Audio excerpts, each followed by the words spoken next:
And Australia takes an unbeatable 2-game lead against the Kiwis in the Women's T20. Hello and welcome to ABC News. I'm Gemma Vaness. From tomorrow, Melbourne will take the next step out of lockdown, and it's a slightly bigger step than previously thought. The controversial curfew has been dropped. Thousands of Victorians can head back to work, and primary school students can soon head back to school. Victoria recorded 16 new infections today, and expectations are high the state will be able to take further steps earlier than originally planned. Margaret Paul reports. For months, the Rafiq family has been tuning in for the daily coronavirus update. Today, they got the news they were hoping for. That is such good news. So happy. The two youngest boys, Mika and Zane, will join all primary school students in going back to the classroom in a fortnight. I really miss school. I never thought I would say that, but I really miss school. Melbourne primary schools are going back to face-to-face learning. That, I'm sure, will be great news for many families. There are changes to outdoor gatherings. 5 people from 2 households can meet outside, and religious services can go ahead outside for groups of 5 worshippers. It's not as much as people would want, but it is very important that we take those steps safely. There are big changes to workplaces too. Nearly 130,000 people will return to work tomorrow across industries such as construction, manufacturing and in warehouses. The task now is to get retail back and hospitality back in a meaningful way where we can have people indoors and outdoors, as well as regional Victoria.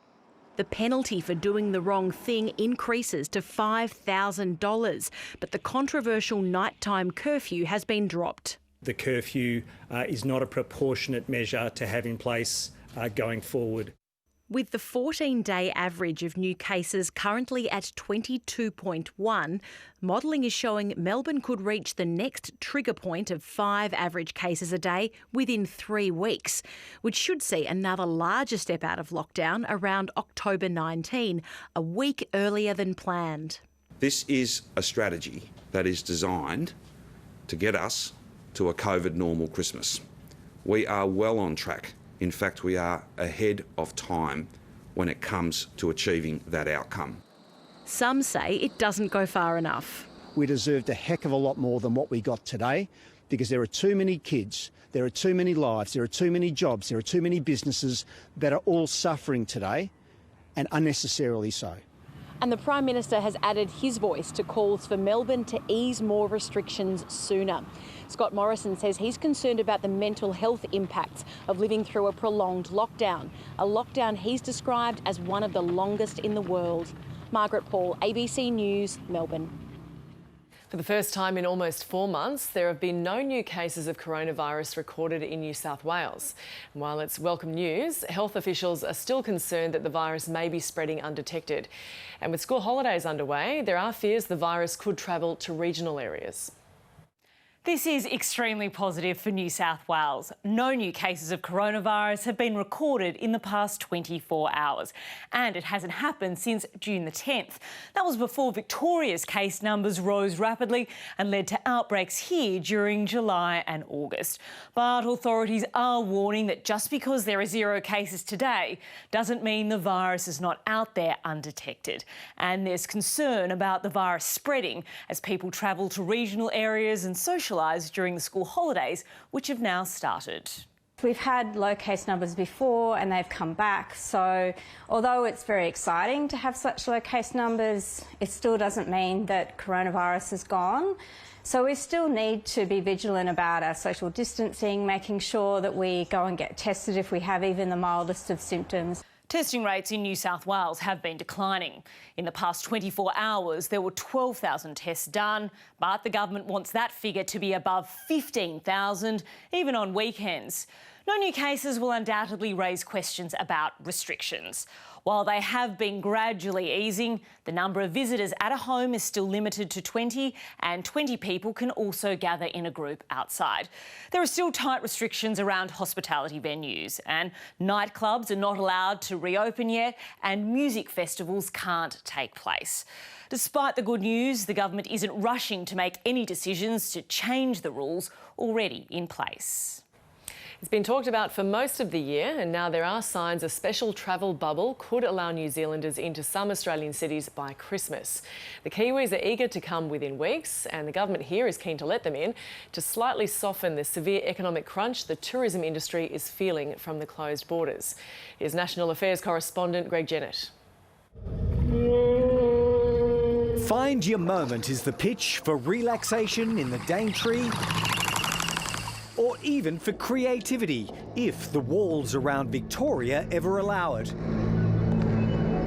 Tourism Australia's campaign relies on the idea that, for the moment, most Australians aren't getting off the island, so they may as well spend up here. There is still a huge opportunity for Australians to be able to support tourism jobs across the country. The locked gateways to entry have hit regional destinations like North Queensland especially hard. To compensate, the government's putting up $50 million for the regions as part of a $250 million injection. The tourism industry is currently bleeding something like $10 billion a month. 300,000 jobs are on the line, some of them supported by the tapering JobKeeper payment. When's this money going to get out the door? It might be a little bit too late for those tourism workers who will see their pay reduced. Holidaying at home might work for Australians, but for Kiwis? Thank you. Nice to meet you. The opportunity to jet west can't come soon enough. It depends still on Australia and the assurance that the protocols are sound enough. But I think it's, honestly, sooner rather than later now. Our government remains committed to hopefully seeing travel by New Zealanders to Australia open up by the end of this year. At that rate, New Zealanders will have easier quarantine-free access into this country than many Australians have to cross borders within their homeland. Let's open Australia's borders before we worry about New Zealand. Sorry. Yes, I'll be there in a heartbeat. The local borders, they should open first, then the interstate. The internationally exposed tourism industry's been hit as hard as any, and its reliance on taxpayer support will continue until the borders reopen. Now, with the JobKeeper payment phasing down across the board from tomorrow, a new, more stressful test on the employer-worker relationship is about to begin. Greg Jennett, ABC News, Canberra. A pioneering female minister who helped deliver laws to end discrimination against women has died at the age of 77. Susan Ryan was the first woman to sit in a federal Labor cabinet under Prime Minister Bob Hawke. She's being honoured for decades of work in Parliament and beyond on education, care for older Australians and employment for women. Melissa Clark looks back on the life of Susan Ryan. Pink jacket, back row, surrounded by a sea of suits. Susan Ryan would become the first federal Labor woman minister. The solitary Labor senator made history for her party in 1983. As soon as I got into it, I found myself standing up and making speeches about this, that and the other. Well outnumbered in the Hawke ministry, Susan Ryan had a lot to say and do on Indigenous land rights, the public service, a republic. It was Labor ACT Senator Susan Ryan who did the official honours. And above all, advancing women. She sponsored pioneering bills which laid the foundation for sex discrimination laws to get more women into work and protect them from harassment. Not discriminating against people, particularly in employment, is a mainstream value. The legal regime still stands, a legacy of her ministerial career. But that career was only the platform for a long life of advocacy in the public eye. I'm honoured, Attorney, to be leading the inquiry. Serving as a Human Rights Commissioner for Disabilities and the Aged well into her 70s. Susan was a generous, warm-hearted, committed, progressive. On behalf of the government, I extend our condolences to her loved ones, to the Labor Party and her former colleagues. The one-time ACT senator set a standard for energy that successors, encouraged by her, have sought to follow. Not only did she pave the way, she built the road that many of us have followed. Susan Ryan was still blazing her trail until ill health took hold quite suddenly. She was 77. US President Donald Trump looks set to appoint his third justice to the Supreme Court, naming his pick to replace Liberal icon Ruth Bader Ginsburg. As expected, Mr Trump has named a deeply conservative jurist whose confirmation looks all but certain. Republicans are pushing for a lightning-fast confirmation to cement an ideological majority on the court that could long outlast Mr Trump's presidency. Here's Chief Foreign Correspondent Philip Williams. Some presidents didn't get to nominate a single Supreme Court judge. Amy Coney Barrett is President Trump's third. She is a woman of unparalleled achievement, towering intellect, sterling credentials, and unyielding loyalty to the Constitution, Judge Amy Coney Barrett.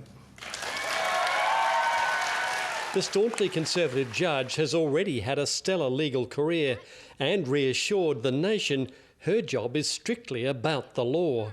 If confirmed, I would not assume that role for the sake of those in my own circle, and certainly not for my own sake. But supporters of the woman she replaces, Ruth Bader Ginsburg, worry her deeply held religious convictions will colour her judgments, something Amy Coney Barrett has previously denied. I see no conflict between having a sincerely held faith and duties as a judge. Outside the Supreme Court, some supporters were hoping her faith will guide her when it comes to decisions on abortion. She's a great judge. She'll really do right by us. There's a couple of things that are very important. One, she's pro-life. I know that she doesn't say that, but we know she is.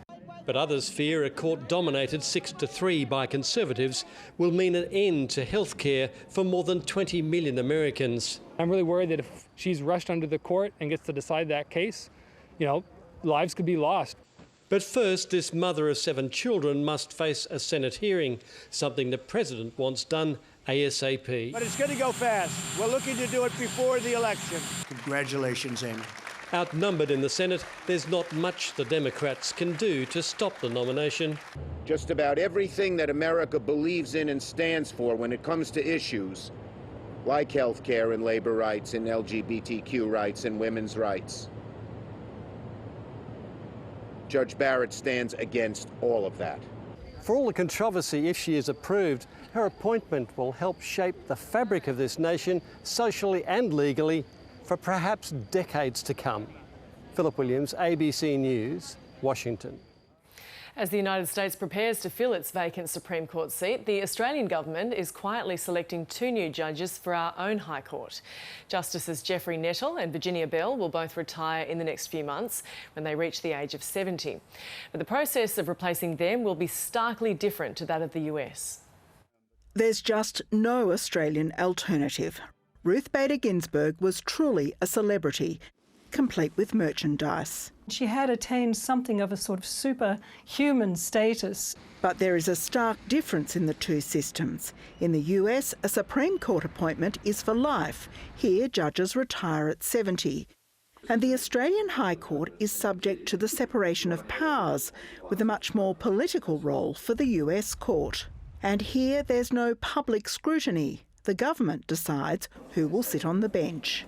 They'll need to consult the states, but otherwise it is a decision within their gift that they can make alone. And that's renewed calls for a more transparent system. I think we could have a commission that provides independent expert advice to the government about good, suitable people to be considered. If you want to have the public confidence in the independence and transparency of that, in the independence of the appointment system, then a transparent process is I think, the best option. But others think it would be a bad move. It encourages also the type of opportunism, the partisanship and the political opportunism that we are seeing now in the wake of Justice Ginsburg's death. After the government declared it would try to sidestep the High Court ruling that Aboriginal non-citizens can't be deported, it's probably fairly safe to say they're looking at conservative options. Suggestions floating around include Federal Court Justices Jane Jago and Jonathan Beach, and Mark Leeming from the New South Wales Court of Appeal. And what you've got to do is guess a matter of geography, personal friendships and a sense of where the government wants to head. Justice Nettle is due to retire in December and Justice Bell early next year. Elizabeth Byrne, ABC News, Canberra. The Spanish health minister has warned the country's capital, Madrid, is at serious risk without tougher COVID-19 restrictions. The capital is experiencing a wave of new infections after a total lockdown was lifted in June. Regional authorities in Madrid have extended a partial lockdown in several districts, rejecting the national government's calls for a city-wide lockdown. Infections have increased by more than 12,000 cases in a single day, the highest in Western Europe. The thought of hugging a friend or sitting in a